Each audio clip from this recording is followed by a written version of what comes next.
Sitting on the Dock of the Bay by Otis Redding is one of my all-time favorite tunes.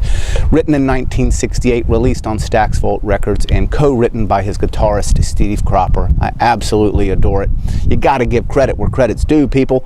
I'm Ed Wagenseller. I'm out here at Shipwatch Village because I have a lot to sell. That's right, I have a wonderful home site on a cul-de-sac, comes with a deeded boat slip in a private gated community with only 55 home sites in Shipwatch Village, located in the southwestern part of New Hanover County off of River Road. Now we're offering this lot at only $150,000. Only $150,000. Are you kidding?